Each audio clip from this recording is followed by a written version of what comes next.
Hi అండి, welcome back to my channel idli miss వచ్చా.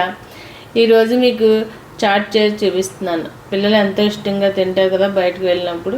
అది ఇంట్లో చేసి చూపిస్తున్నాను మీకు. బయట దొరికి బఠానీ తీసుకోండి. ఒక కప్పు బఠానీ తీసుకుని ఒక 6 గంటల సేపు నానబెట్టుకోవాలి. నానబెట్టుకున్న తర్వాత కుక్కర్లోకి తీసుకొని కొద్దిగా వాటర్ వేసుకోండి, కొంచెం సాల్ట్, కొద్దిగా పసుపు, కొద్దిగా ఒక స్పూన్ ఆయిల్ వేసుకోండి. దాన్ని కుక్కర్లో వేసి 3-4-5 విజిల్స్ వచ్చే వరకు ఉడకబెట్టుకోవాలి. మరీ మెత్తగా అయిపోయినవ్వకూడదు. ఉడకబెట్టుకున్న బఠానీని ఒక సగం బఠానీ మిక్సీ పెట్టుకోవాలి, సగం అలాగే ఉంచుకోవాలి. ఆయిల్ తీసుకుని అందులో ఆయిల్ వేసి ఒక ఉల్లిపాయని మిక్సీ పట్టి దాన్ని వేయించాలి.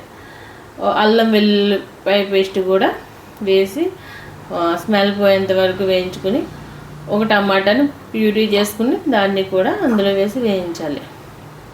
కొద్దిగా వేగిన తర్వాత కొద్దిగా పసుపు, ఒక స్పూన్ కారం, ముందుగా మనం బఠానీలోని ఉప్పు వేసుకున్నాం కదా, అందుకు కొద్దిగా సాల్ట్, ఇవన్నీ వేసుకొని కాసేపు వేగనిచ్చి మనం మిక్సీ చేసి పక్కన పెట్టుకున్న బఠానీ అండ్ ఉడకబెట్టి పక్కన పెట్టుకున్న సగం బఠానీ పక్కన పెట్టుకున్నాం కదా, అది కూడా వేసి ఈ రెండింటిని కాసేపు మగ్గనిచ్చి మనం కొద్దిగా వాటర్ పోసుకోవాలి.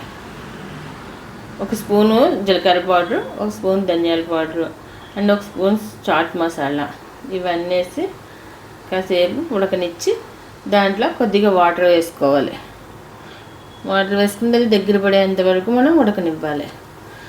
ఉడకనిస్తే అది చాట్ రెడీ అవుతుంది అనమాట. మనం మరీ దగ్గరగా కాకుండా, మరీ పలచగా కాకుండా, మరీ చిక్కగా కాకుండా మనం రెడీ చేసుకోవాలి. దాన్ని బౌల్లో సర్వ్ చేసుకుందాం.